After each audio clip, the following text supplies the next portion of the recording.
Yeah, things are going pretty well. Just the past few weeks, I haven't recorded a lot because we went on a road trip to kind of deal with our dog, putting our dog down, and then we got back, and my dad's having major brain surgery. It's just kind of a lot to carry, and you don't realize the strain on you and your family until after you've gone through it, and you're like, oh my gosh, that was a Yeah. lot.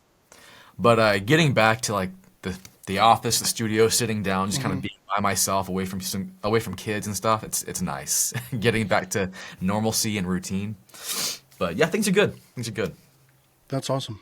Yeah, the thing I like that you're doing the most is like you're taking the different tech stuff and then you're figuring out how to build it into a home workflow, right? With like the open source models and like, so you're turning it into like a life workflow that works for you at the house and like, okay, can my employees use this? Can my team, can my family use this or whatever? Mhm. And that's with like a pipeline of tech, which maybe this is part is like open source, maybe this part is not open source or whatever. It's like what can we do locally that we don't need to depend on all these different services. Yeah, and I'm such a big fan of local because it's powerful and hmm we're seeing so many things go to the cloud, like Alexa now. I mean, like I was already trying to kick her to the curb, but now they're officially saying you don't have any option to prevent any of your data going to the cloud. Like it's just going to happen now, and that's just crazy to me. But yeah, I won't make any content. It's almost impossible for me to make content that's not something I can implement myself for my employees or my family. That's not going to be fun and usable, and that I will use every day. I just can't do it. Right. Yeah. And then plus you don't want your pipeline to break because some third party made some crazy change, right? Yeah, yeah, that is so annoying. So yeah, I like having ultimate control.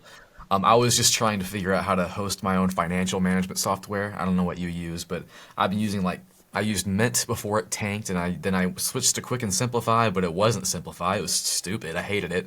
Yeah. There's got to be an open source solution, right? And there was, and they're kind of weird. So I don't know, but it's fun to explore that stuff. Interesting. So I would have thought you would do something like, because this is what I was thinking for myself, is just host the data. If you host the data in some like a Parquet file or some sort of schema, I would just be running AI against the data. So that's my ultimate goal. So I needed something that could just house the data. It's like what you're describing. Yeah. So there are open source solutions that would pull in your stuff, structure it, allow you to set budgets and apply tags and categorization, but it has a robust API. So then you can just integrate with AI and do all kinds of crazy analyzation after that. Because I'm trying to work with my wife, so I'm like, here's the nice friendly GUI. As long as I have API access, I can go nuts with this. So that was kind of like where I was looking for.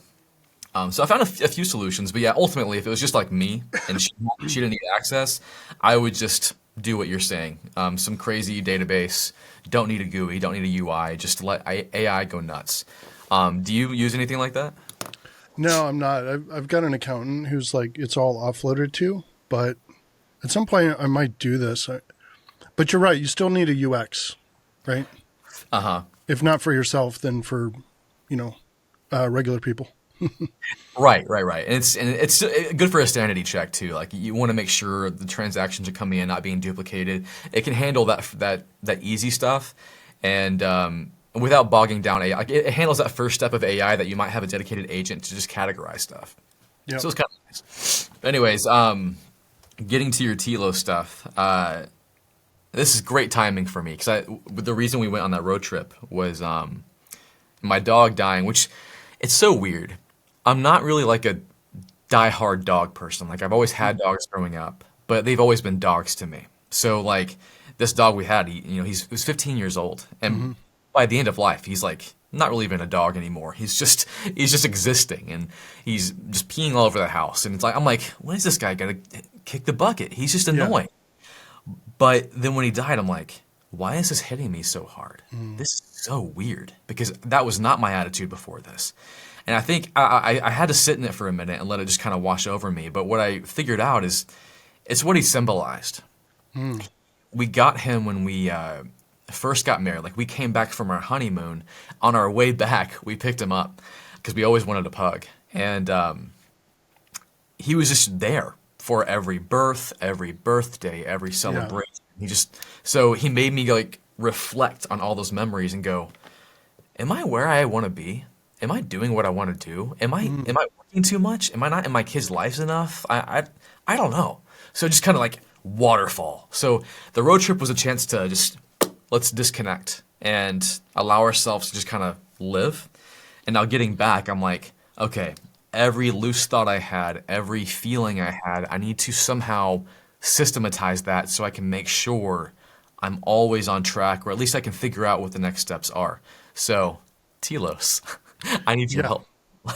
Okay, awesome. Well, so aside from what we're going to talk about now, but so for a few of my friends, I've been doing these Telos sessions where we basically get together for 2 hours and we just walk through your stuff and build a full Telos thing.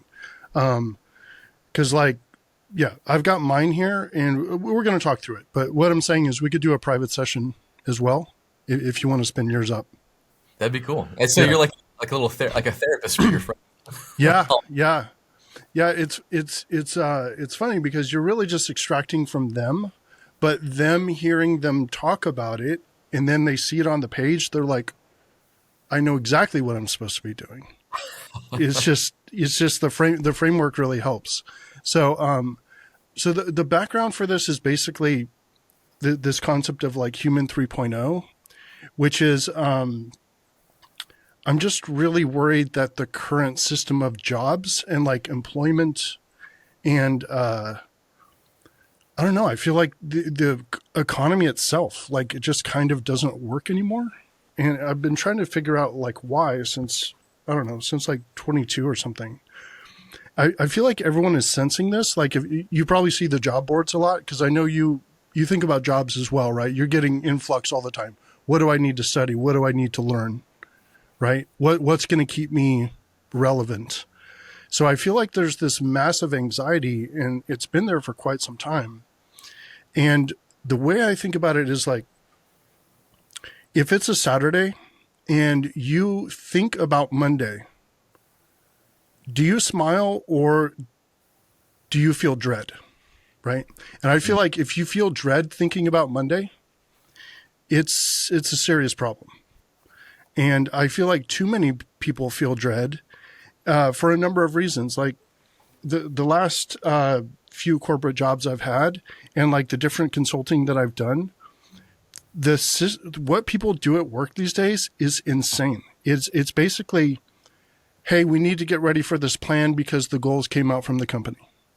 So I need you to get all your stuff ready to make a plan. So I need 5 different meetings for that. You start getting ready. You've got your work that you're supposed to be doing, but you're doing all this planning to get ready for this thing that just came out from the higher ups, right? Well, that happens. You do all this work for 2 to 3 weeks to get ready for that. Then they change the plan. And you've got to completely redo it. And it's like a complete nightmare. And then you've got the layoffs happening at the same time. You've got all these different stressors. You got politics because some people are being laid off. And the whole time, there's not like a clear vision from the company. And then when people start getting laid off, you're like, am I next? What do I need to be doing different? Because this obviously isn't working. So I have felt that pretty much in like every job, especially from like the people around me. And then there's this book. I don't know if you've ever seen it. It's like bull crap, except for the stronger version of that word. Bullcrap Jobs by David Graeber. Really, really interesting because it talks about like how many of the jobs that we actually do are just kind of like hollow. So in 22, I went independent with my own business. And right after that, ChatGPT came out. And then GPT-4 came out a few months later after that. And I started realizing how much AI was going to actually make this problem worse because I was already really worried about it then. But after AI, I'm like, okay, this is becoming a serious problem.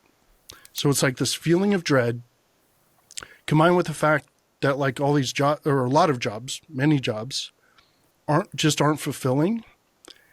And what that brought me to is like this revelation that's really disturbing to me, which is, I think the underlying problem is that the ideal number of employees for most companies is actually zero, like these big corporations. Because the reason they have all this headcount is because the founder or creator of that company wanted to make a thing and they weren't able to do all the work. Mm-hmm. But if they have all these agents that can actually do the work, it's not that they're firing people, it's that they don't need those people. Mm-hmm. So if they were to do the business over again in, say, 2027, they would have 100 people instead of 10,000 people or something, whatever that date is, right? It might not be 27, might be after that. But it's almost like we've been kind of lied to about the fact that there will always be jobs, right? There will always be jobs because it's somebody's job to give us a job, right? I mean, I felt like I was taught that all through school. Mm-hmm. You just know there's going to be work because that's just how the world works. And I don't think there's ever been a questioning of the assumption of like, why do these jobs exist? It's actually because the person who came up with the idea is not able to do the work. That is scary. The moment it becomes possible for them to do the work without you, that becomes scary. So all that to say, it raised in my mind, okay, well, if we don't have these guaranteed jobs, what are we actually going to do to have meaning for ourselves? And in the shorter term, because this is not going to happen overnight, this is going to happen over multiple years. In the shorter term, how do you differentiate yourself versus someone else? If both of you are just kind of executing tasks and doing work, how can you separate yourself from someone else? And I think it comes down to knowing yourself really well. You have to know what you are about. And one thing that I think is really fascinating about this is the way to know this is to just ask somebody what they're about. Mm-hmm. So I use this example of like a visiting alien with a clipboard. So they just show up, they're very friendly, and they have a clipboard and a pencil or whatever, and they're just like, yeah, I just been all over the universe. I just went to this other galaxy. I'm done with that one. I'm starting with you. So what are you about? What are you doing? And most people will just respond with a blank stare at that. They'll just be like, what do you mean? Like, I have a job at, NVIDIA, and I update the spreadsheet and I do this thing. And, when the boss says I do this other task, I go and do that instead. And like, I go home and I watch some shows, and that's, what do you mean? No, it's like, what are you about? That's your job. What are you about?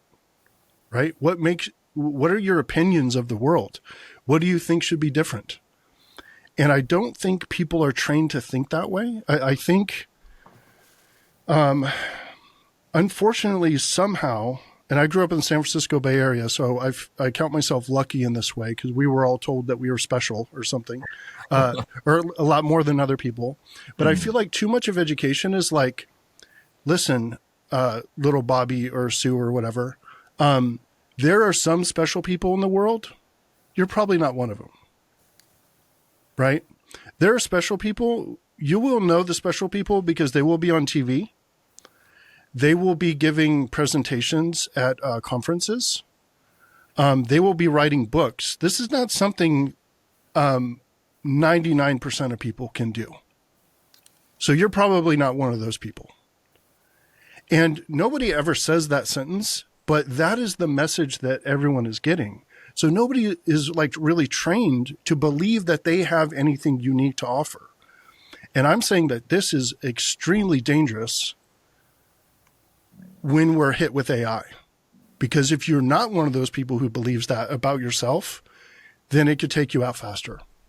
So that is why I'm basically moving towards this concept of self-capture, which I'm doing through this concept called Telos. I understand that we're all told that not everyone is special, but also not everyone can be special because then special loses meaning.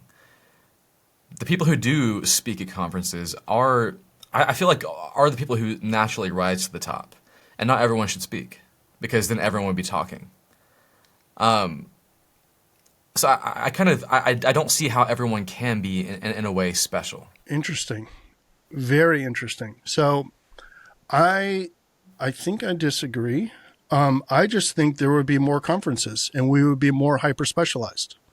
So there wouldn't be 10 conferences and there's only 50 slots at each conference, which means only the top whatever get in.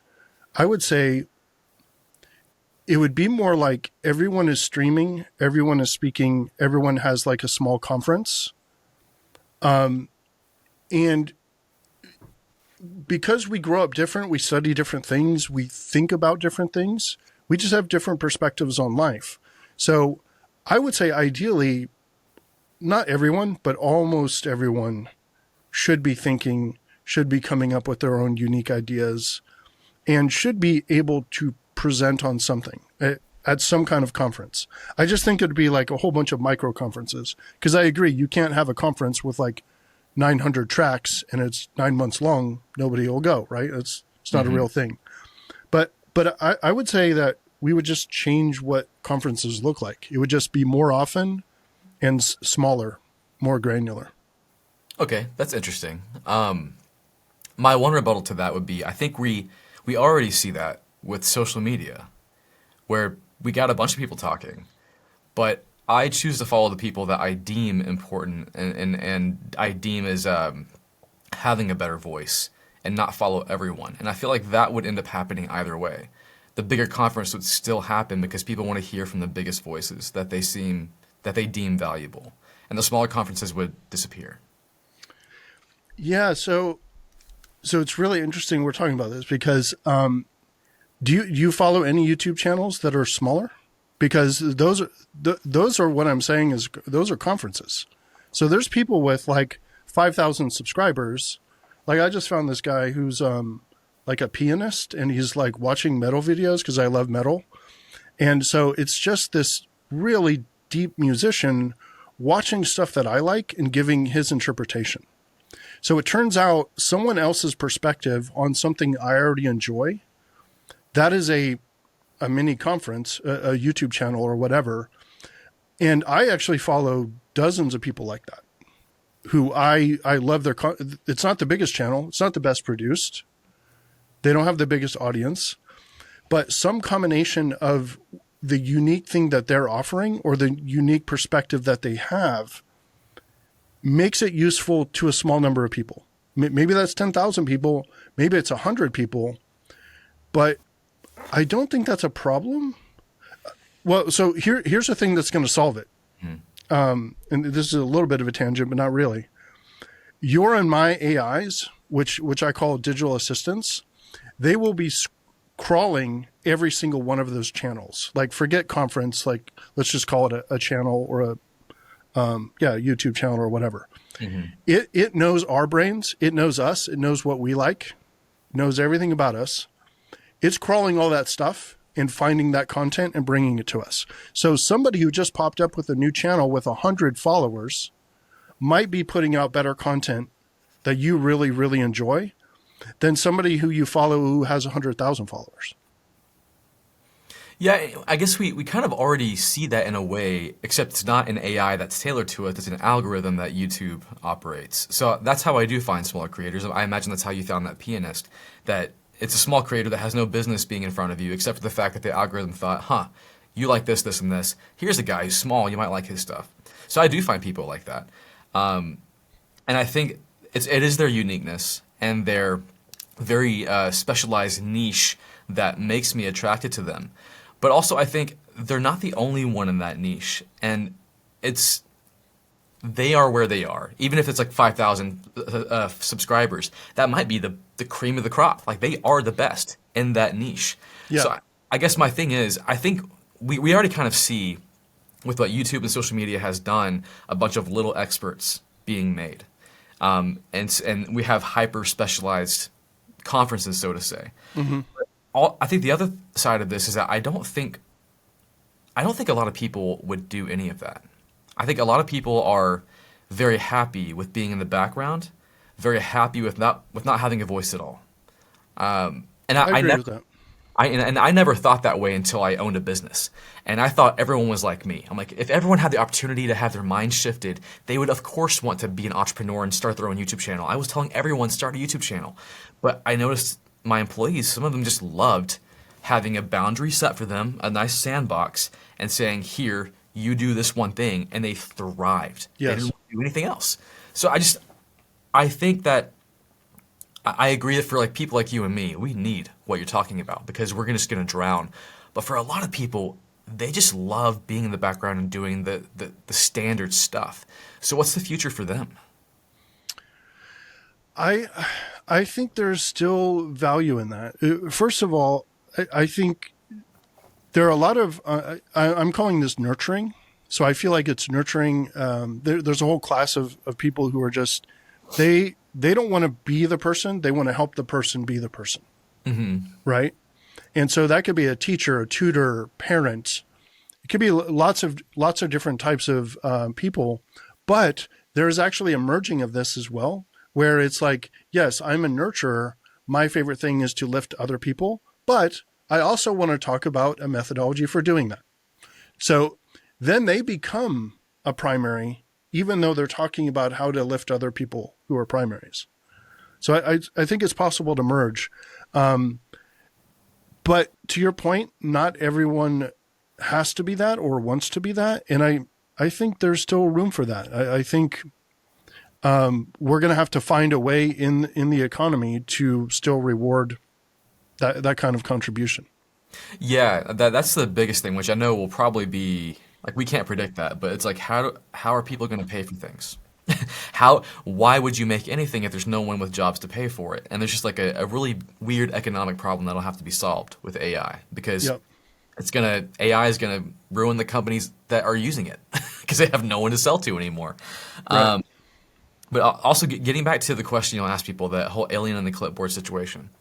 I think for people like you and me, and for a lot of people in this space, they will go, "Oh, I don't know. I should have an answer for that."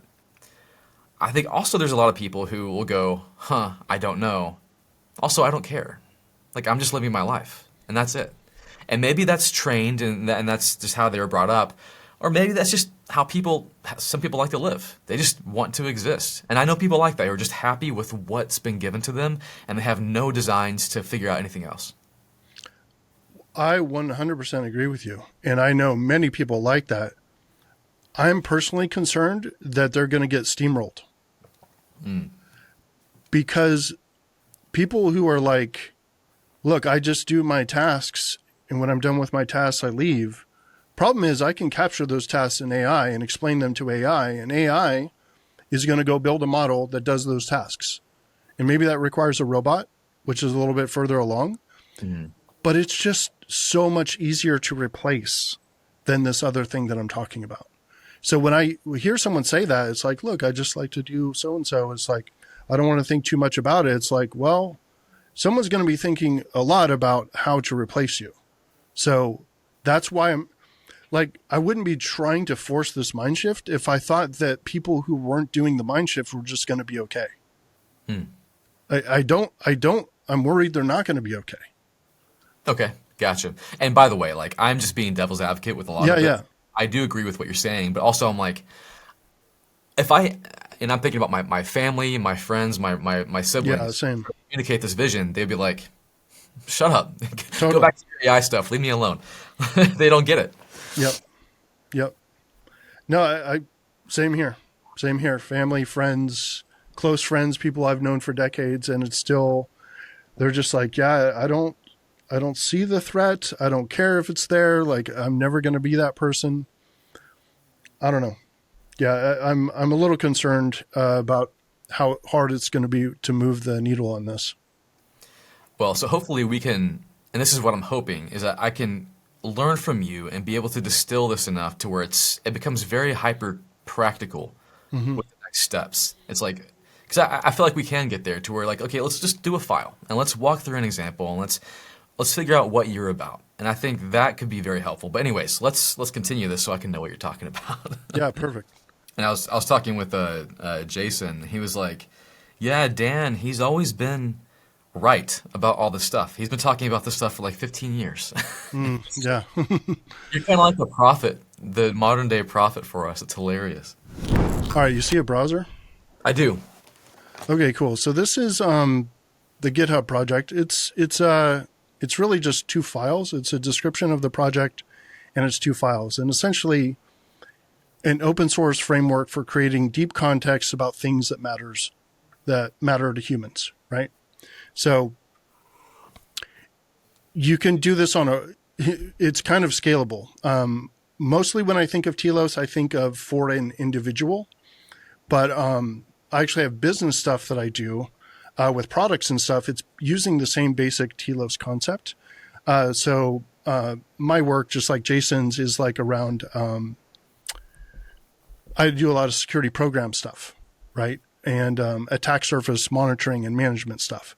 You can manage any program using this because it's just like a structure.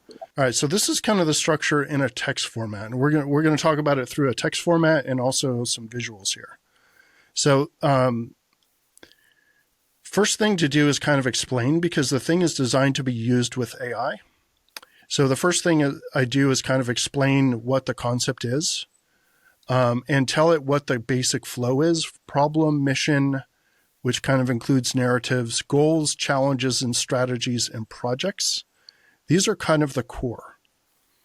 And what's really cool about this structure here is that when you have a project on this list, you know why you're doing the project, because it's part of one of these strategies for addressing one of these challenges, which is trying to get you to this goal, which takes you to your mission. So you have explainability all the way from what you're physically, tangibly doing day to day, all the way up to your mission and the problem you're trying to solve. So explainability is like a really big deal here. I think I actually updated this one. Yep. I switched it to Austin. Yeah. So you can give it like history.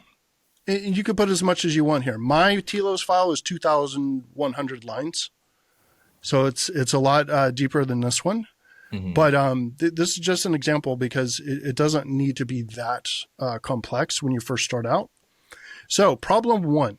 So this is an example of somebody that your channel or my channel might want to solve. Not enough people understand how to build secure open source software, right? Because that's a problem I've identified, maybe my primary mission is to create and promote a standard for building secure open source software. Well, now I can explain to my mother-in-law or the janitor or somebody where I'm interviewing or anybody. I can explain to anybody what I'm about. Now, the narratives piece is essentially how I would explain myself. Maybe you don't have this problem, but I sometimes get in like a low energy mood. And I'm just like, I think all my ideas are stupid. I think like none of my projects are going well. And I'm about to walk into a big party in San Francisco where it's a bunch of really smart people, right? Who I'm supposed to be peers with. Excuse me. But at this particular moment, I can't remember any of my cool ideas. I'm like, they invited me because they think I'm smart. Like, I don't know anything. So you literally can use this to remind yourself of who you are, because it's captured in the better form of what you are, right? And I'm going to show you some ways to use AI to actually extract that out using some Fabric stuff. So these are kind of like what you would say. So this is like literally an opener. I am the author of a platform that helps people create secure software. Well, now the conversation's off and running, right? And this is a longer version, which comes from this concept called the most important sentence, which in my opinion is a really important sentence for everyone to have. I believe a really important problem in the world is, which is why I'm building or creating this. And Now, if you just can answer that cleanly, then you're off to the races in terms of like self-discovery. So now, you can go ahead. sorry to interrupt. So narrative one, narrative two, those are both tied to problem one. Is there any kind of linkage to creating multiple problems and multiple narratives? Oh, absolutely. Yeah, yeah, absolutely. So you can have, yeah, I would say mission is like the main one that you want to have like one or two, maybe three, but M1 should be your main one. But narratives, you can have as many as you want. And they can, because a really good question, they can address different problems. Okay. And do you find, so like for me, I'm immediately going, okay, I have a very distinct mission, I feel like, for my work, but then a very distinct mission for my personal life. Do you find that you would create multiple Telos files, or would you try to keep that all in one? I would keep it all in one, but I have had sections in it where I just put personal missions and personal goals and stuff like that. You Okay. just break them because these are like H2s. I would just break those into H3s and have the things as subcomponents. Okay. Yeah, I keep thinking Yeah, of like a very structured thing, but like you can break it up as much as you want. The AI is going to read it however you give it to it. that's right. That's right. Yeah, and that is a good way to do it. There's also another way to think about that is kind of similar to what you just said. The goals, there's urgency and then there's importance. So some of my goals, for example, are like I would like to be uploaded at some point. It's not like a major concern for me right now. I'm not like I'm not spending any effort on trying to. Well, I guess I am spending effort on capturing myself, but not for the purpose of like uploading. It's like very, very important because it has to do with like death, but I'm not even going to start it for 20 years. So maybe there's a separate H3 under goals where it indicates that you don't start it until later. And the AI will just figure that out. Okay, so one second, we can't just breeze past that. So when you say uploaded, I have an idea of what you might mean, but can you define what it means exactly? Yeah.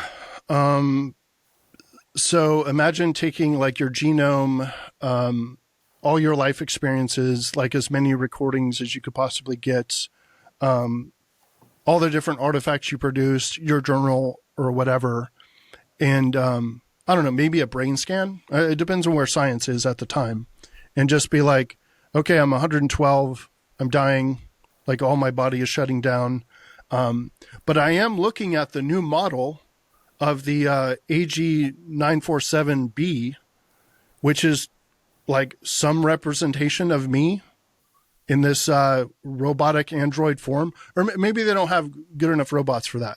And you just go into a brain, into a mind, or a storage facility or whatever. Maybe you're waiting for a physical body, or maybe you don't even want a physical body and you just want to explore things and be curious in the ether. What's so terrifying about what you just said, because it's wild, is that it's not that fantastical anymore. No, no, it's not. Even 5 years ago, this was kind of ridiculous. And now it's like a lot less ridiculous. Yeah, it's not a huge priority for me. But yeah, it's worth capturing in the TLOS file. I'm of the same mind. Like the way I do my second brain stuff now is with the effort to know that one day all of this can be captured into some kind of persona, AI, whatever you want to call it, that my grandkids can talk to. Yep. That's it. Yeah, absolutely. Okay, so narratives is kind of like, yeah, like I said, quick handles for how you can explain it to other people. And this is a very tactical thing that you could use in parties or whatever. All right, so goals is very, very clear. This one's pretty obvious. Everyone has these. So this person is basically building this. There's a big podcast that this person wants to get their secure code software like out into the world. And like, this is fake, by the way, this is made up. But let's say there's a podcast called Secure Code Warrior and whatever. They have 10 million followers, and they're trying to get this idea out there. So this is one of their goals. They also want to get this many downloads on GitHub of the thing. Also, they're not married yet. They want to have a wife and kids by like 36. So pretty simple captures here. And again, you can have 3 of these. You can have 20 of these. Challenges are very specifically the things stopping you from making progress on these. So, for example, I have in my thing, sometimes I feel like just unmotivated and lazy, and I don't work out, and I don't get sun, I don't go for a walk. So it's literally my C1. And I've got multiple other challenges listed. But here we have, like, I'm having trouble building the UX for the product. Someone has a similar product, and it's actually freaking me out because they're getting traction and it's demotivating me. And yeah, I don't know how I'm going to start a family because I don't know how to meet any potential wives. Right? So these directly, and in fact, when you start doing visualizations, they can actually point to the things because it'll figure that out. And you can also capture additional context. In fact, I highly recommend you capture lots and lots of additional context. So this is just things to make the AI smarter about you, things I've been wrong about, special ideas that I have, or ideas that at least I think they're special. I've got predictions that I'm guessing are going to happen. Best movies, so it's learning your personality. Best books. Your favorite sort of wisdom and knowledge, because that's also going to train it on your personality. These are the metrics, which are very, very much tied to the goals. If you want to, and you got to be careful about this since we're, security people, you got to figure out which AI you're using. You got to be very cautious about which AI you're using to do this analysis. Is it like Chuck, who has this local stack running at home? Or are you using third-party AI to do this? Because if you have a whole bunch of personal stuff in here, which I do in mine, I have my journal in mine as well, plus I got stuff in history, then it's great to be able to use a Pinnacle model because they're very smart and you can ask it questions like, hey, be my psychologist or whatever. But you have to realize you are sending that to a third party and you just have to be aware of the possibilities there. So that's kind of the main structure there. Any questions on that? Yeah, so on the journal side, you said you have your journal in there. Yeah. My journal is, it's just a massive block of text every single day. What does yours look like? Mine is just lines of text. It's not that massive, although sometimes I do voice notes, so it ends up being a pretty nice block. But it is literally a date timestamp and then just text. And all the way down to like 8 words of text. Really? All the way up to like 500 words of text. Huh. Okay. I was trying to think about my workflow. Like in my workflow, I keep a daily note and I just kind of like, I'll jot down, hey, I just exercised. And then I might have a conversation with someone. So I'll mark down the conversation and then I'll have a meeting. I'll probably have an entry in my daily note of this right here. So I'm just trying to think about like would I somehow try to extract that into the Telos file or let it be its own thing? No, I would definitely bring it into the Telos file because the reason is you're going to be talking about things that matter to you in the journal, and they're the same things that are in your Telos file. So for example, if you're like, hey, we finally reached that 1,000 downloads on our open source software, well, it just ticked off that you crossed a metric. So when you run a metrics analysis, now you see the graph move and you hit a goal. So I feel like it's the best source of signal for all the things that you were tracking in your Telos file. Now, one thing a lot of people do who use this is they have a separate journal. And then what they do is when they run their Telos, they import it and append it, and then send that to the AI, because they don't actually want to have it always in the Telos file, just permanently. Interesting. Okay, so I could see that because like I'm doing things now with my daily note where I wear the Aura ring now for like track my sleep. So Yeah, I'll have like an API call that'll throw all my sleep data and how like if I'm stressed that day into my daily note. So I just have a very great picture, a snapshot of my day. It'd be very cool to import all that into my Telos when I'm analyzing and doing metrics. yeah, no, absolutely. That's kind of the dream. I'm not working on that one actively because I know that's mostly going to be a Google or a Apple thing, where they're the ones pulling that stuff in through the APIs. But once that's available, yeah, that's absolutely going to be pulled in for this analysis. Do you what? I'm not up to date on it, but what's our context limit right now? So the new model that just came out from Google yesterday is 1 million tokens.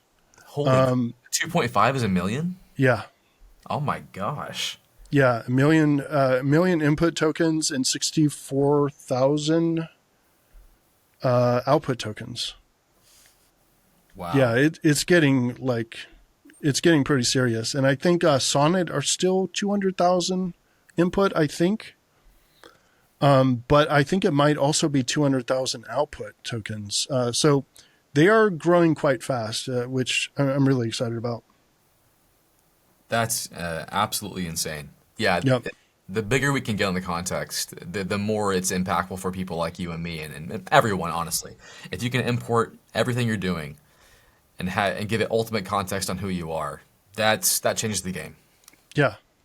Yeah, exactly. I can't wait till it's just like, trillions of tokens or millions, which I don't think that'll be too long before it's probably millions. And the prices, it's ridiculous how the prices keep coming down. Now, do you with your T so like for me, I'm like, cool, context could become so large it doesn't matter. But also I'm like, maybe I can tweak this and do some kind of RAG setup. Do you have any ideas for that? Yeah. Yeah. Yeah. Right now, I'm mostly using pure text context for the Telos file itself, but I do use RAG for multiple other things, such as all the content that I put out.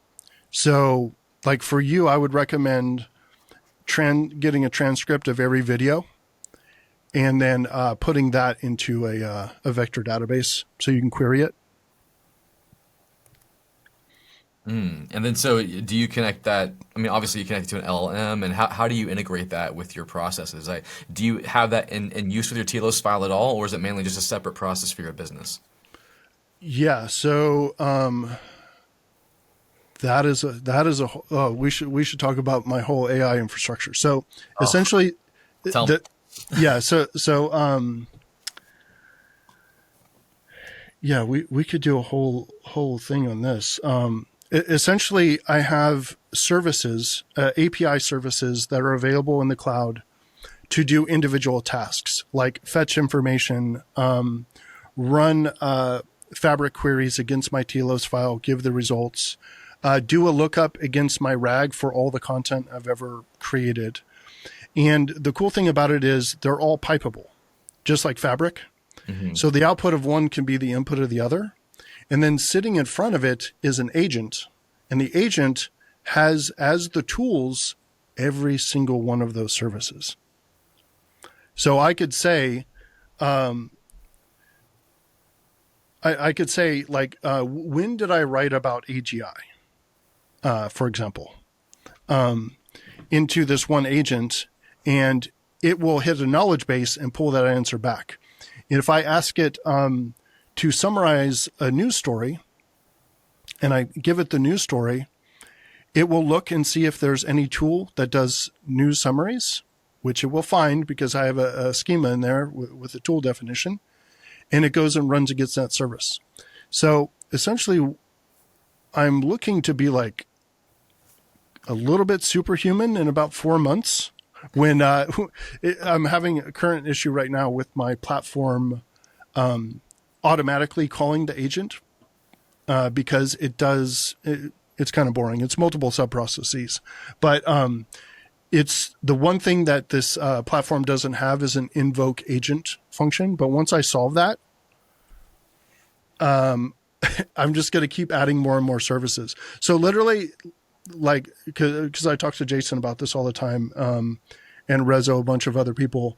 If somebody is like, hey, I wonder, if there's any new vulns on Tesla, we'll just use Tesla because I know they have an open bounty. I will literally say into my AI, hey, so-and-so, go do a quick assessment on Tesla and send me the results. It will parse that. It will go get all subdomains. It will start doing reverse discovery. It will do like 9 different services, which all point to my individual security services, but it's calling the different 9 because it knows what I asked for. And then I have Amazon SES set up where it takes that, goes to another LLM, which creates the security summary report. Very simple call.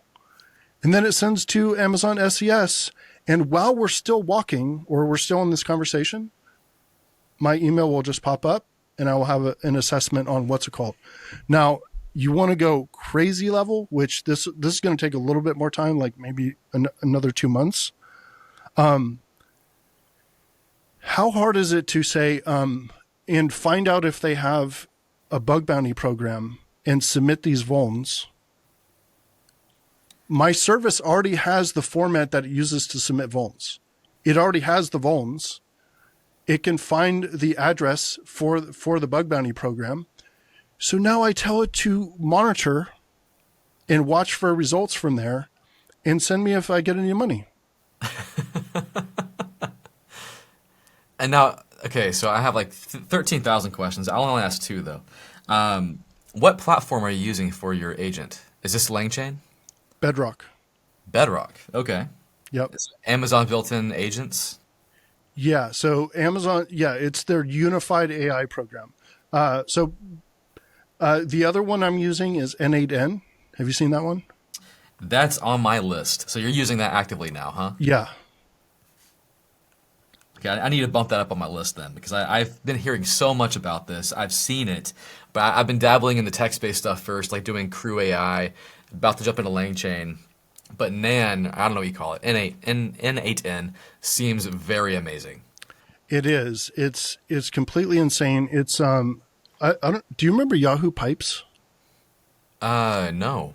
Yeah, it was this visual thing where like you take an RSS feed and you create a hook and it goes down to this other visual thing and you can divide up the RSS feed. It's kind of like Yahoo Pipes. It's a visual editor for agent workflows. So you literally connect all your different services and just pipe them into these pipelines. It's completely insane. So I'm really excited about that one. I'm excited about Amazon because they have so many engineers working on it and it's designed to be production ready. So it's like I kind of experiment with N8N and build the stuff and have it work. And then I essentially try to migrate it over to Bedrock where it could be like enterprise ready. Interesting. So I've never used Bedrock. Is it like a UX or is it all command line? What tools are they giving you? So it is knowledge bases, it's prompts, it's guardrails so that you have like prompt injection defenses. You can filter out responses from an LLM to make sure they're not talking about something sensitive. You can manage your prompts there, kind of like think of like a fabric in the cloud. You can have like a set of prompts. Yeah. But more importantly, you can stack it together with what Amazon calls step functions. So step functions are essentially what N8N is. I feel like N8N is more accessible and like, I don't know, it's just hotter and moving faster. But step functions is the version from AWS. Now, combined on top of that, they have agents. So agents can, the other piece of this is like most of my services are Lambdas. So Okay. Lambda is an individual service, right? An individual API. So the Lambdas are available as services. They can be part of a workflow, which is like an N8N, which is called a step function. Then you have the agent. it can call all of them. It understands all of them. Then you build your knowledge base inside of N8N or Bedrock or wherever. Oh, and by the way, if you're going to do LangChain, just skip right ahead to LangGraph.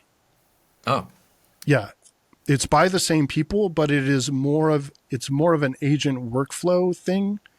LangChain is like the initial version of it, but LangGraph is like upgraded. and did you ever touch Crew AI? I did. Yeah, I'm excited about it. I know the founder guy. He's really cool.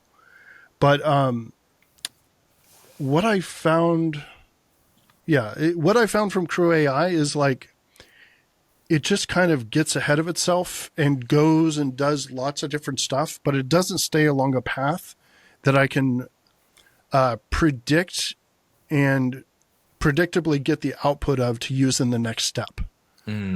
Because what I'm trying to do is I'm building workflows.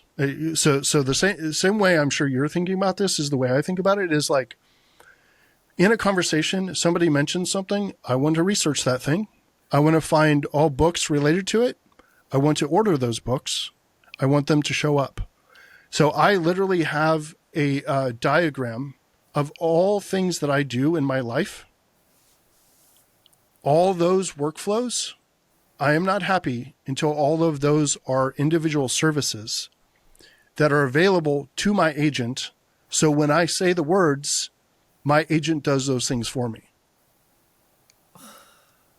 So I will be walking through life with like 1,000 people behind me ready to research any topic.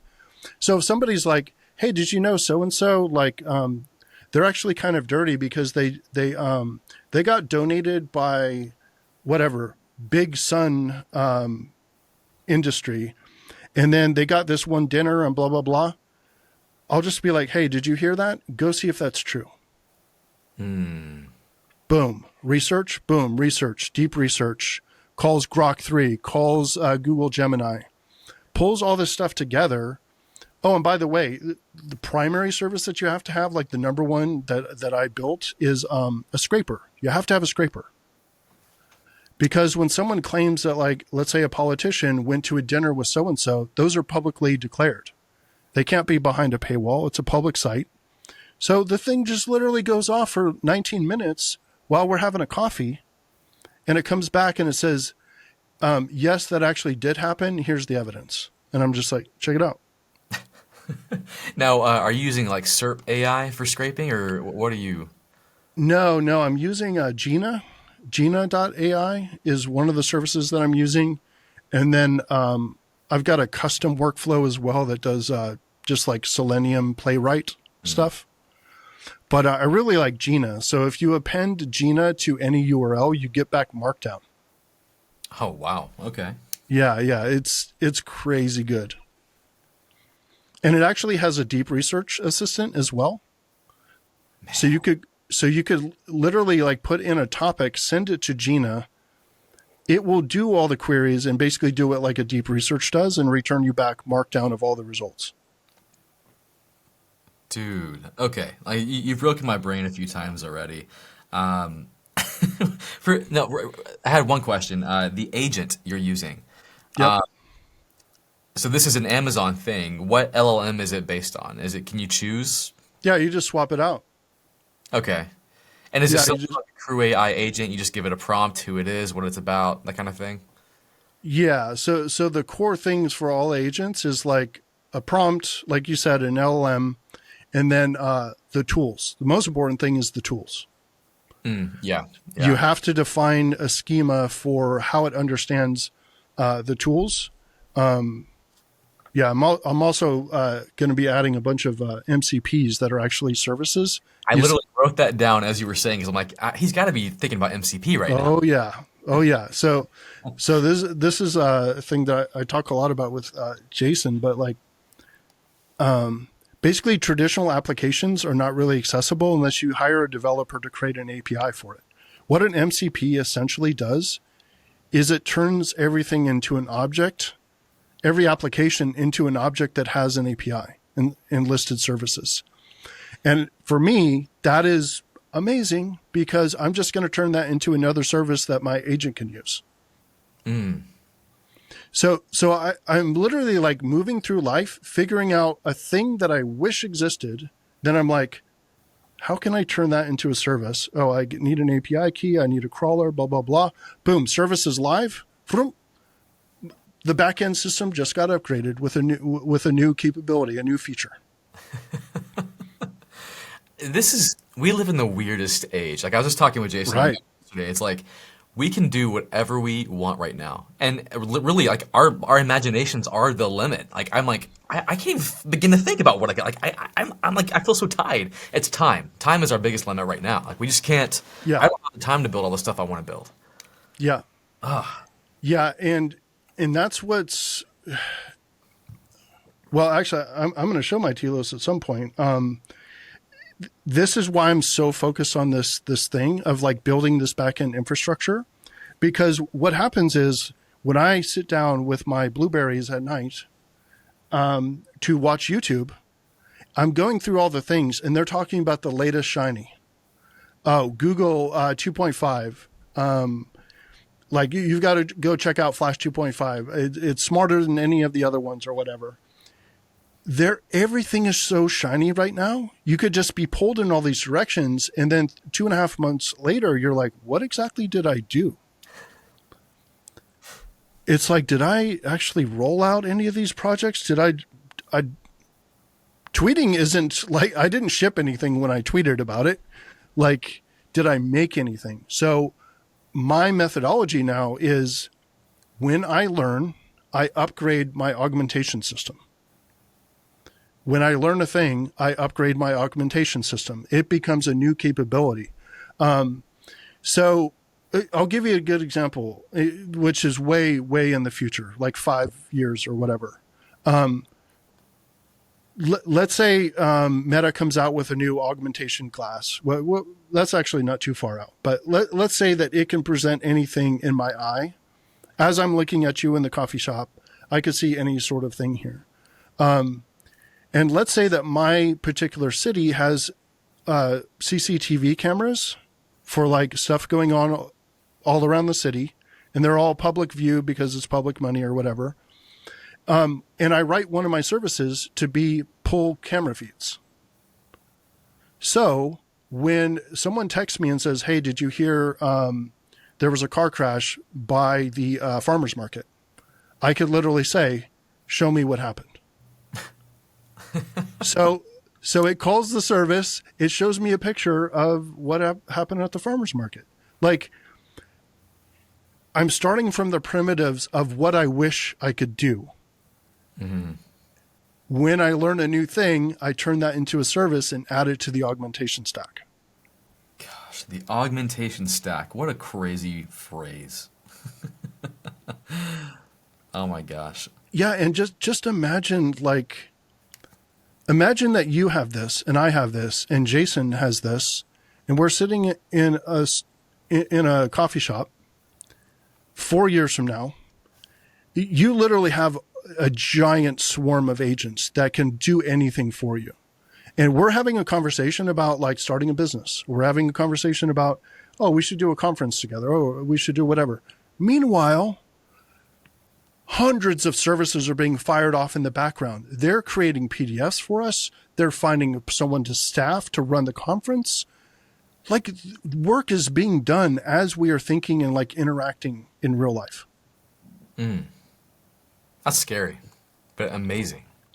You know what's scary about it to me is that you and me and Jason will have it, and a lot of people won't. True. Yeah, that's one thing I'm surprised about still, because I asked Jason this question yesterday. I'm like, the people who come to your class, are they familiar with AI? Like, do they already know it? Like, are they cutting edge? He's like, no. Most of them have just dabbled in ChatGPT, and they want to know how to use it better. And I'm like, yep. That's because like I'm so entrenched, I forget that most people don't even know what the heck we're talking about. Right. So you're right. Like, people are not ready at all. Yeah, and people talk about inequality and like unequal capabilities. people who read a lot and watch a lot of YouTube about smart topics or whatever, they're already have a massive advantage over people who are just kind of restricted in what they see and what they learn and stuff. There's a big disparity there. The disparity between having this giant automated staff behind you, that disparity. I mean, think of you as a regular employee or me as a regular employee doing regular programming work when I have this thing sitting over my shoulder. I know for me, like when I hear you describing this, I'm like thinking to myself, I don't know if I could do or build what Daniel has built. Like I don't know if I could augment it correctly. I would be constantly trying to tweak my augmentation stack and never getting any real work done. I would be so stressed about that, trying to make sure my AI is up to snuff compared to everyone else's AI. Yeah. Do you feel that pressure? Or are you? I feel the pressure now because I don't have it fully built. Like I've got probably like 18 services right now, and there's like a whole bunch more.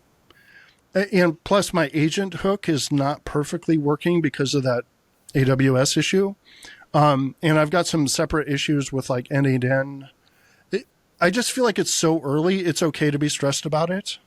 And besides that, I mean, I would literally tell my AI whenever you see me stressing about this, like make sure I don't stress about it. Like, I mean, that would be part of the Telos management is like, stop trying to optimize your augmentation stack. Yeah, I need that 100%. Well, no, how do you talk to your agent? You said you have a problem with the invokes. I'm assuming you have some kind of like API call out from some kind of terminal you're in. Yeah. So, I have an Apple shortcut, which calls a Zapier webhook, and the webhook sends into an API, and the API kicks off any N8N structure, any Lambda, any step function, or the agent. Okay, so you're like doing a voice note, and you're like, Yeah. hey, I need to know this. Boom, Yep. and it goes off. Wow, that's crazy.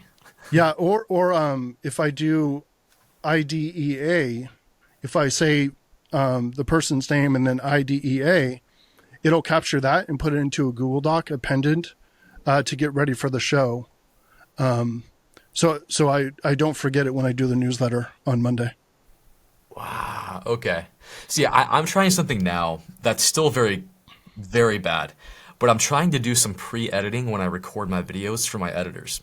So I'll do like AI editing note, and I'll like make a note about this. So like when they get the video, it's full of notes, and I'm trying to get it to where I can import it into Premiere and like have it all designed out. Eventually getting to a point where the AI can do some of the editing for me with FFmpeg before it gets to my editor, so they can just be free to focus on the creative aspect. Sure. So I'm trying to figure that part out, but it's hard to do this work too. Like while AI is so incredible, it's hard to make it work correctly, exactly the way you want it to. Yeah, definitely. And so I basically like keep a list of these capabilities, and some of the capabilities are just too far down. Like, that's a good example. The one you just gave, like AI just can't do it. And so like, I'm not going to bash my head against the wall, like trying to force it when it's just not possible today. I'll wait 2.5 years, and then I'll see some product that comes out that does it, and I'll be like, okay, I'm going to go roll my own, turn it into a service. Are you using any kind of browser use agent or computer, like anything with visual interaction, control over your computer or a browser? No. I sampled like 4 of them. The Claude one, the OpenAI one. But the one thing I'm not comfortable with is I've got 4 screens here. I'm texting all my friends. I've got Find My Friends over here. It's not only my data that I'm sharing. Okay. Right. So I don't want a friend to send me some crazy joke or a crazy picture, or they mention something about work or something, and then this is all being uploaded to some third party startup. And because I do security for startups, I know they don't have security people. So it gets compromised, and I'm not so worried for myself, but what in there is about my friends. True. Yeah. Have So you I'm, have you yeah. tried browser use yet? It's an open source one that runs locally. Oh, are you talking about the browser use tool? Yeah, I use that inside of Klein. Oh, okay. Um, yeah. So, um, oh no. As far as like a browser agent, no, I've not used that one. Okay. There's this thing called browser tools. Yep. It's really powerful. You put it inside of Klein, and it could read any web page that you build. Basically, helps you troubleshoot faster. Are you now? Before we get back to Telos, and by the way, do you have time? I No, I know. got time. Yeah. Okay, cool. I do too. Before we get back to Telos, are you still like in NeoVim? Is that still where you live? Oh yes. Okay, because I know people are jumping to Warp, they're staying in Cursor now, and I don't like all the new tools. I want to stay in the command line. I don't want to leave. I just want to stay Yes. right there. Yes. I'm really kind of upset about it, honestly, because Klein and like I spend a lot of time in Cursor and in Klein. And whenever I click over to the code area inside of Visual Studio, I hate myself. I literally hate myself. I mean, I have the Vim plugin installed, which is honoring my NeoVim config, but inevitably I try to do something and it just doesn't work. And I'm like, why am I in a GUI editor? I do not like myself right now. I just, I don't like it. I don't like it. So what I'm really hoping for, there's a few that are already pretty decent AI agents, but I'm just waiting for NeoVim to get something almost equivalent, and then I'm all in. Have you tried Claude Code yet? Yes. Yeah. Is that kind of what we're looking for? Um, I would say it is, except for Cloud Code is almost like a mini shell because you're like inside of that environment. So I don't feel like I would have full access to my real shell and my real Vim inside of there. Okay. Yeah, I feel like it's a little bit too sandboxy. Yeah. I've seen that. I get that. Yeah, I'm kind of like you. I'm waiting for a truly native command line AI assistant that can help us with. Yes. And I don't necessarily want anything that can like manipulate my files for me. Or like, for example, I don't want it to do Linux commands because I want to keep that, but I do want to have like a full code editor AI assistant like Cursor with me. I know like Warp and the other ones, they will try to do Linux commands for you and like ask for confirmation. I'm like, oh, I don't like that yet. Yeah. It's just the old person in me like saying, no, don't, you can't take my Linux commands. It's just a Right. weird thing for me.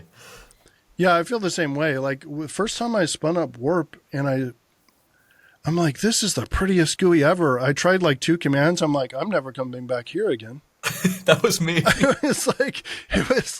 It was like started doing something fancy. I'm like, get me out of here. That's exactly what I did. I think I did two commands and I'm like, I can't even tell this sucker. Like, what's going on? Get me out of here. Yep. Yep. I was like, I'm impressed, but I'm never coming back. All right, cool. Well, I've derailed us enough. Let's get back to Telos. Okay, cool. So, so this is the markdown view of things. So if we go over here to Whoa. a visual, you got something like this. So this is the way I recommend people put things in. You do it in, this is Excalidraw, Uh-huh. but I also have, and I'll show this one later. This is Freeform by Apple. So it's just visual, like whatever. But this is a great way to just visually see everything and think about it. So if we start at the top, this is the same, roughly the same content as the markdown file we looked at. So top level is like understand yourself, be able to explain yourself, know exactly what you're working on and why, and then be able to manage it with AI. So you have your problems and then you have your thing, and then you just copy, paste, and add items. And when I do these kind of workshops with my friends, this is what I do. I take mine, where I take this base, and then I just swap their stuff in and out. And we start up here. This is kind of most important. The mission statement is a little bit hard to actually That one you can massage later. It's not super important. But these are important because they give you confidence to like move in the world and talk about what you're about. So start with the problems, narratives, hopefully lock down the mission, move into the goals, highlight your challenges. And again, these are all C1, C2, C3, because the AI natively just knows that C1 is more important. And these strategies, you could actually do something like this and like link these. So you could link this to this if you wanted to, but really most of the time these link to multiple. So I just kind of keep them unlinked. But it's usually somewhat obvious, like which one it is mostly addressing. So yeah, I don't have time to work on the thing. That's this one, right? Stop caring about emotional drama at work. Again, that's also this one. Features the other project has. That's this one. So you're essentially building strategies to address your challenges. And the idea is if you didn't have these, you would be achieving these a whole lot faster. Then once you have your strategies, like you don't do projects that aren't tied to a strategy. Oh, and there's a cool way I think about strategies is like, because there's a million different definitions. My super simple definition of a strategy is a very specific way that you are addressing a challenge. Okay, I like that. Yeah. It's like, I think it's fairly elegant. So a challenge would be like, they have 10,000 troops, we have 1,000 troops. It's a flat open space. If we fight directly, we're going to lose. So strategy would be like, scare them with scary sounds at night, buy camouflage, only attack at night, become ninjas, do something. So it's a specific bypass of a challenge. And then the projects, they fall out of the strategies. And like I was saying in the beginning, what's cool about this is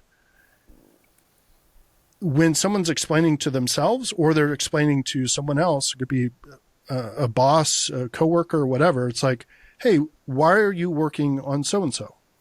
Why are you doing that project?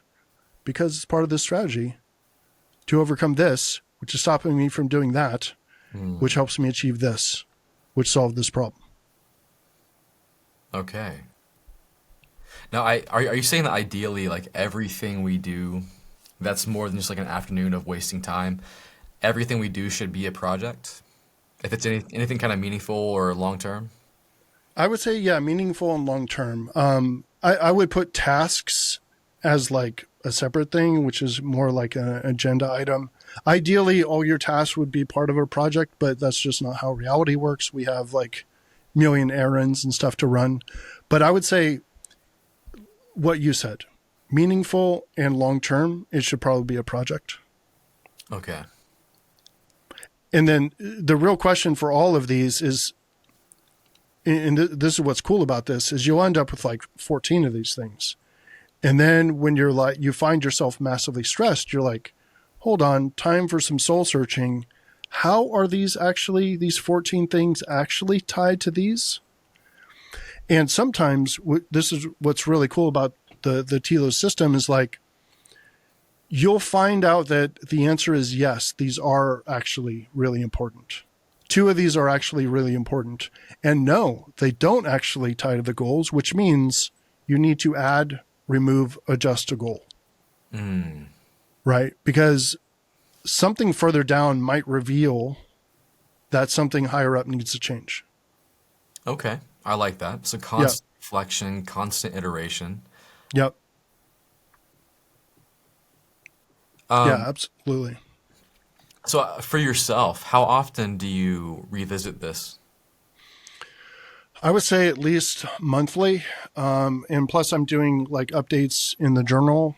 But I would say 1 to 2 months, I'm actually looking at the strategy and goals and stuff like that, just to see if I'm doing anything wrong. The big one that I do is in December. That's when I update my NeoVim config, my Raycast, all my tools, I kind of redo all productivity stuff. And there I do a complete recleaning of Telos file. Oh, okay. And that probably takes you days, right? For the Telos file, honestly, probably just a couple of hours. Oh, okay. Yeah, because I will have been maintaining it the whole time in the journal, right? So the evidence is there in the journal. The evidence is there in other places. Like perhaps it's in a visual form, but it's not yet in the markdown form. So it's just a matter of just making those updates. Okay, okay. Is there, and I'm just kind of thinking out loud here, is there a more elegant way to link projects to strategies to challenges to goals to where an AI can easily reference that? And I'm thinking in terms of like Obsidian where we have the built-in linking. Do you have a strategy yet for how we can have an AI analyze that linking? Yes, yes. I'm not a huge fan of the manual linking. I want the AI to do it for me. Oh, okay. So basically, the better I describe these different things, the easier it's going to be for it to actually do it. So this is the file here. And these just have natural links in them, right? So inside of here, this is a fabric, which you've already got an excellent video on. Thanks again for that. These T underscore patterns are all Telos related patterns inside of Telos Okay. Are or these, inside of Fabric. oh, so are these in the public repository? Oh yeah. Oh, okay. Yeah, absolutely. So what that allows you to do is stuff like this. So cat personal Telos, of course, that's going to cat it out. Oh, by the way, have you switched cat to bat? No. This is what bat gets you. What is it doing differently? You see the line numbers and the formatting? Oh, yeah, yeah. So Yeah, it's, yeah. so it's like less, but like, It's like less, but for cats, and it's called bat. So I just alias it. So I could do things like, let's say somebody hits you up and they're like, hey, are there any panel topics?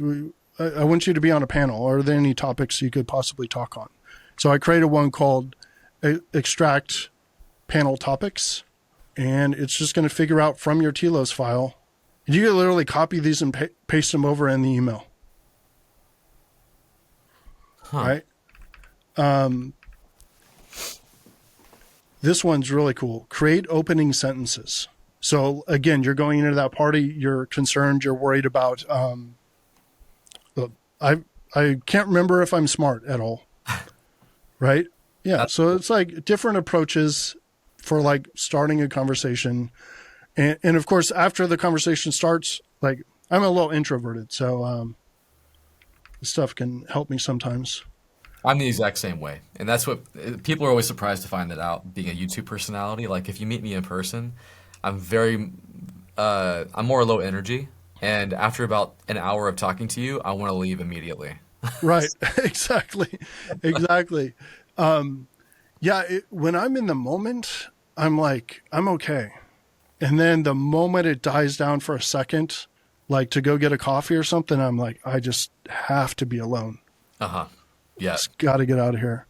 So you could do things like check metrics, which I don't think this person is doing too well on the family front.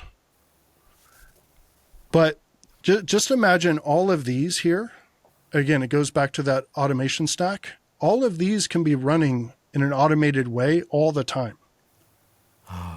And basically, you can create a dashboard off of this if you wanted to be like, what is my current state? You could have one fire off a prompt of like, what is the lowest hanging fruit? What is the thing I should be working on? Give encouragement. Right? You're feeling down about yourself or whatever. Find neglected goals. Find blind spots in my thinking. Threat model my plans. Ooh, that's cool. See, Yeah. this is kind of what people like, and I'm already doing this too. You know, I'll use the ChatGPT interface with the built-in memory to kind of do some of this, but it's very very sparse for what it knows about you based on your random conversations, and it's That's not right. thought out. So this is way better. Yeah. I mean, this just goes back to the fabric thing. It's like once you figure out a cool thing that you would do in ChatGPT, just capture that and turn it into a thing, and now it becomes a pipeline that can run against your Telos. So, describe life outlook. Create an H3 career. So it's like build me a career that isn't based on this corporate grinding structure. Like, what could I possibly do to work for myself, which is what the Create H3 career is. Find negative thinking, find neglected goals. Yeah, red team thinking. This is fascinating. Man, so oh, by the way, so do you have all these fabric patterns as some kind of API, some kind of service for your agent to access? I don't have these individualized yet. No. Okay. Do you have fabric running like inside N8N somehow? Like is Oh yeah. okay. How Yeah, you yeah. Yeah, so basically I have a Lambda that runs it. So it can call individual ones. The biggest thing that I do is just run prompts through. Actually, I can call the GitHub URL directly, so that when the pattern gets updated in Fabric, it actually gets the update in my Lambda. Oh, okay. Yeah, Very cool. Man, we'll have to do a video where we'll walk through your entire process because like that, I think people will be very interested in that because with AI being so, it's so open-ended. Everyone's like, I really don't know how to put all these things together. So just seeing examples would be really helpful. yeah. I'm looking forward to doing that. I would love to do that with you. I'm guessing 3 to 4 months. I should have this thing. Might be actually be like 1 or 2 months, but we'll see. So I think curiosity is like more important than intelligence. Because a thing that Jason and I actually learned, Jason Haddix and I learned when we were at HP training security testers, is that, and I didn't realize this till years later. I was trying to force the issue, but the people who were the most excited about learning security turned out to be the best security testers. Hmm. So basically, I can't tell the difference between someone who is like, oh my God, that's the coolest thing ever, and somebody who is awesome at the thing. There's almost no difference. So if that's the case, how do we become more curious? I think problems are becoming more important than solutions because it's getting easier to like execute a process and get a solution. The question is like, who comes up with the questions? Who comes up with the problems? And that requires like judgment, right? So you need to know enough about the world to like have an opinion. Yeah, it's crazy. So it's like, because if you can only convey facts and you don't have opinions about it, then I feel like people can get the facts from somewhere else, or someone can execute the code writing from somewhere else, or look up the report or write the report. Getting really good at making concise summaries or arguments of anything, I think is super key. Yeah, be able to explain anything in either 30 seconds or an hour. Yeah, just some basic skills. I don't think we should go through all of them. Now, for you, so I'm going through a process now where I'm trying to figure out how to create what's called, you probably heard of this before, like atomic notes or kind of like distilled notes. So like as I'm reading, as I'm taking notes on videos and ideas, I'll try to go back through and like distill one thing in my own words that could fit on a note card about this idea that's standalone that I could reuse over and over as I create more and more content over the years. Do you have like a method for becoming better at like distilling ideas, processing your opinions? Like, do you have a process for that? So the first thing that I do is I always capture immediately. So I never don't capture. I capture immediately the moment I hear or I think of something, or yeah, I capture immediately. Either Apple Notes, or I've been carrying these for like 25 years. So index cards Oh, okay. and a space pen. Yeah. So these get issued if you ever come to the house. My close friends get a pack of index cards, a space pen, and actually this knife, which is like the best knife ever. It is just a razor blade inside of aircraft aluminum. And you keep this stuff at your house to give to your friends. I do. I have I have brand new unopened ones. And when they come over, I'm like, here's your standard issue every EDC. I love that. Where are you based, by the way? I forget. I know you're close to Jason and gosh, uh, John Hammond. John? Yeah. Yeah. I'm closer to John. Jason's in Colorado. I'm in the Bay Area with John. Yeah. Okay. Yeah. I'll need to come to you sometime soon when I'm in the area. I'm going to California a few times here in the coming months, so we'll have to do something. Oh, yeah, absolutely. 'Cause I'm just curious, like, so for me, my biggest thing is that I have no problem like finding things that excite me, that resonate with me. So I'll capture that stuff, and that's normally in the form of like, if I see an article from you, for example, I'll use Readwise to save it, and then I'll highlight it and make some notes on it. That'll get dumped into my Obsidian, to which I'll then go back and review those. But that's just like that process is so time consuming that I usually don't end up doing it. So I'm like, Oh, what is like for someone like you who's always just coming up with amazing ideas and having really great opinions, how do you get to that point? What's your process? Because I know you're consuming like crazy. How do you yes. distill that? Okay. So great segue, actually, because I forgot to show you this. So, in fact, I'm going to switch over to my real one. So I am always capturing these ideas in that format. So these become the center of truth for creating content, which is over here. So those are going on to here, but it all streams in from, so I've got this app called, let me show you this app called Threshold. This is doing all my capture. I've got thousands of sources in here. They're all coming in and getting rated with AI for how good they are. Uh-huh. And then it is actually showing me why they're awesome, because it's doing AI for the write-up. So I'm capturing here, but watch this. If I click on one of these, so I'm going to click on this, then I'm going to do this keyboard shortcut. You'll see my arc icon flash. Now watch this. That just went to one of my lambdas in the sky. One of my lambdas is a summarizer, which can also capture content from my voice. So let me actually see if, oh, there it is. Just came in. So this thing is capturing every single thing that I do. So if I go to Feedly, which is my income source or my input source, I go like this, Microsoft Study, boom, that just went up. That augmentation stack, one of the services is capturing inputs from anything, including my voice. So if I do idea, but it's very much in line with what you're asking, which is every single input that I have, I don't want to lose it. Testing 1, 2, 3. All right. So ideally, if I didn't break that Zapier connection.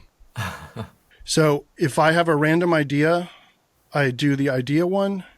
If I capture in an Apple Note, I can open the link in a what's it called and do that keyboard shortcut, and then it will come over to this file. It's basically scrolling. Yeah, I'm not seeing it. It's unfortunate. Must have turned that off. Okay, so it'll just add everything for that day or whatever to this summaries file? Yeah, I mean, so I did a newsletter yesterday. I've already got 6 pages. These are all captures of anything that I found on my phone or in my browser or in Feedly. So I have probably 95% coverage And this is just giving me enough to go and research, add more, and then eventually write something for the newsletter about it. Okay, okay. So let me give you an example of my problem. Maybe you can be a therapist for me. So like every day, I've got current projects I'm working on for like big YouTube videos. But obviously, it's the new stuff that comes out, the new models, the DeepSeek or whatever it is, that if I can make a video about that quickly and get it out there, that would have a huge impact for my channel. So my battle every day is like, okay, how do I get the news? How do I distill it? How do I figure out if it's going to be a good video, if it'll resonate with my audience? How can I figure out if it'll be even well received in my voice? What could I do with AI to make that happen quickly? Because right now I'm just kind of like, I'll look at Google Feeds, I might throw a few things to deep research, but I have no defined process right now to do that. Yeah. So what you want to do is create a stack that is pulling in all of your what's it called. It depends how manual you're going to do it, but you want to run it through a prompt filter that says, would this be good content? So let me show you one of these particular. This is kind of what Threshold is loosely based off of, which you might have seen before. Let's see, Yeah, you gave me access a while back. I never really got into it too deep. label and rates. You want to do this for your videos, or for content that's coming in. So basically, one of your services should be find content or find source content or whatever. And then what you will do is label and rate whether or not that particular thing that just came in is worth you making a video on. Let me show you how that would work. What do we look at? We looked at this right here. Mm-hmm. I've got a thing. I could summarize this thing live, and then do this and automatically start chatting with the web page. So I could basically have a conversation with any content I'm looking at. But let me just do this. So I'm going to grab this right here, and I'm going to go back to this, and I'm going to do P, pipe, F, SP, label. This is what you want to be running, and obviously a modified version. Look, D tier. That means you're not making a video about it. So if you tune your prompt for this, let me clean this up if you tune your prompt around what you want to make video content on, this thing will literally produce you a JSON that tells you whether or not you should do it and why. And so remember when I was in the browser over here and I do this, when I click this button, I'm hitting one of my services. I can change that to hit this service, which does a label and rate, which that could go into a separate Google Doc, just like this, which means anything that drops into that Google Doc is something you should go make a video on immediately. Okay. That would be interesting. So what if what about something more automated to where I'm not having to go into a Feedly and favoriting something and like, I mean, I know it's possible. I just don't know how practical it would be, like to have something that would just 9 a.m. every day, I don't know, 6 a.m., go scrape, find something cool, and bring it back to me.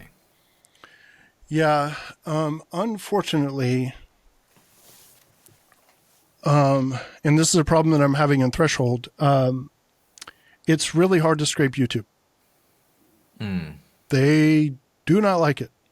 I'm looking for like a paid option, but I'm already doing that automated, similar to label and rate with Threshold, which you could also do with your own thing. It is literally going out to all RSS feeds and parsing it automatically. And I get a daily email. So that is solving the exact problem that you're trying to solve. However, the new blogs are YouTube channels. And it's, you could do it all day with, with manually. So I could go right now to YouTube, copy. So if you could automate this, you're fine.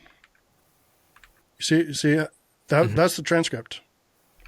So watch this. So this will tell you if that video is worth watching and worth making a thing on. So you could do this for any AI creator to determine whether or not you should go make a video on it. However, yeah, this is B tier. So ideally you would make things only if it was over like A tier or S tier or whatever. But again, once you hook this up to automation, YouTube will notice and they will turn that off. Interesting. So I could do something, I guess, like where maybe have Zapier or IFTTT where it like can watch certain creators. They post a video, boom, kick that off, run this whole scenario, and then tell me if it's worth watching or worth creating content on automatically. That wouldn't be too scanny or spammy to where YouTube would catch on that. I don't think.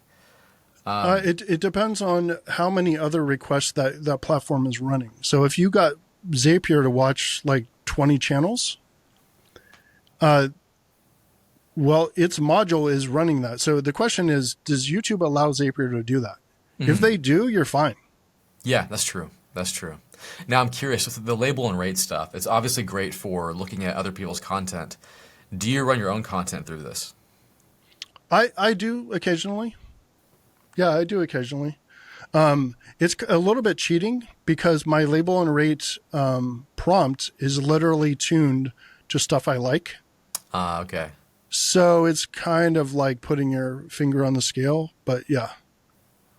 Interesting. Okay. Yeah, because I deal. I mean, it better show up high, right? Otherwise, I'm doing something horribly wrong. So I'm trying to make systems to where like I can have a script or a video rated before I launch it and tell me like this will resonate based on the comment scraping we've done and your past videos and performance. We think this will resonate before I post. Oh yeah, interesting. I don't know that there's good enough signal from the video production and like the creative camera swaps and stuff that you do. I don't think AI is smart enough to figure that out and analyze it yet. But the transcript, it could. So that would actually be quite simple. So I get a list of all your transcripts. We could actually do this if you want. Get a list of all your transcripts, and all we need is view count. And then when I have them, I basically go and get the top 50 or 100 what's it called, and then I tell it, find me the je ne sais quoi in this transcript. Interesting. Okay. Huh.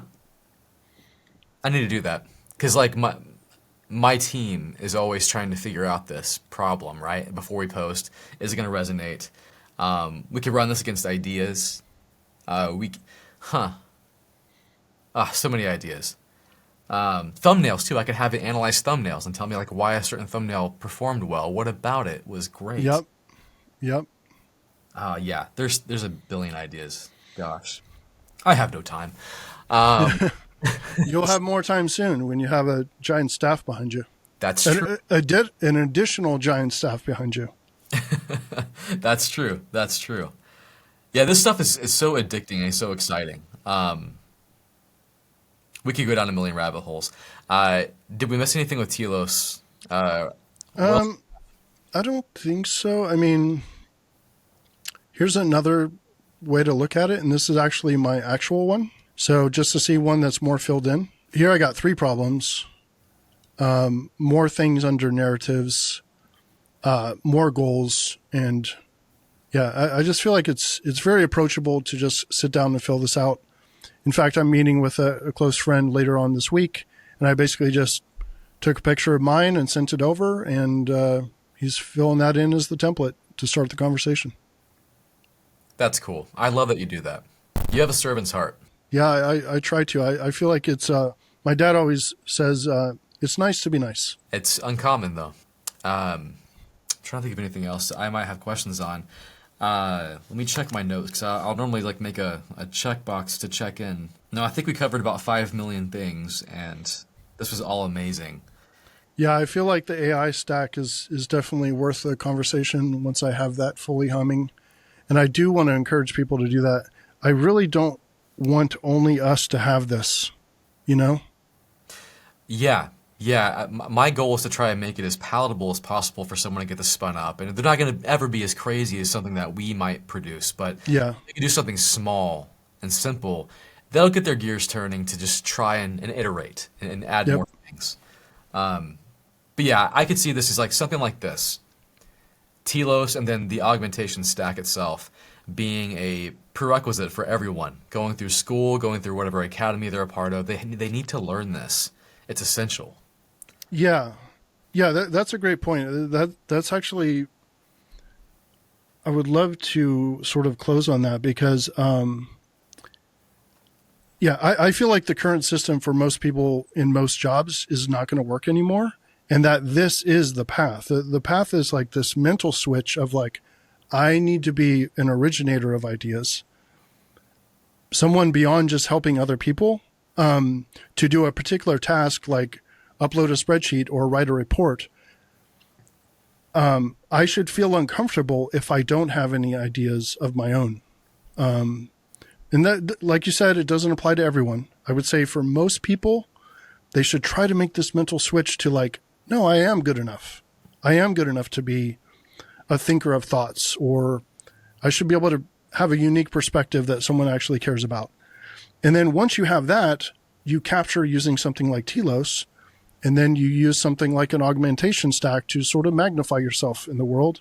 So you're actually functioning like 10 people or 100 people or 1,000 people. And then you're more useful to any company that would want to hire you if you wanted to work at a company, or you could start your own business. Yeah, yeah. I think, and I totally agree with everything you just said. I'm going to try and experiment. Like, so first I'm going to figure out how to explain this in my own words to my team and see if I can get them to do this, because I think this would be infinitely valuable. I want them to have original ideas for my own sake, Yeah. to see how they can impact my company. And then beyond that, like I would love them to grow beyond me if they figure out, wow, I shouldn't be here at NetworkChuck. I should be on my own YouTube channel doing something else. Like that would tickle me to death if they did that. Or maybe they stay on, but they have it on the side, right? Yeah, exactly, Yeah. exactly. This is again this whole process is it's simple. Just it's simple. Well, no, it's not simple at all. it's hard to grasp. It's the practicality of it is hard to grasp. Yeah. Simple, but not easy. I think I've heard someone say it's like, yeah, it seems simple. Yeah. Hopefully it's more tangible this time than it was last time, because we had a decent conversation. I don't think we went into as much detail as this time. You feel like we went further enough to make it more tangible this time? Yeah, I think so. I think so. Okay. I think it's something I can once I walk through myself, I can systematize it enough in my own mind to go, okay, I feel comfortable to like walk someone through this. So I'm like thinking, let me get my wife in this. Let me get my oldest kids and have them try it. I'd be really interested to see how they approach this, and seeing them interact with it would be interesting. So like when you walk your friends through this, what's usually their reaction to it? Is it like a light bulb, or is it like, I don't know? How do they react? So admittedly, most of the people that I'm doing it with are people who are pretty far in their career and already pretty competent at something. So they already have or had some belief in themselves. Okay. And so what I'm largely doing is like clearing chaos and allowing them to focus. Like if we were to do one, it wouldn't be a lack of ideas. It would be a focus question, right? So most of the light bulb for them is, honestly, I'm trying to remind them how awesome they are. That's what I'm doing. I'm like, so what I do is I capture all their ideas and I add the ones if they don't remember them. I capture all the stuff that makes them cool and awesome and unique, because oftentimes they'll be like, I'm not that person.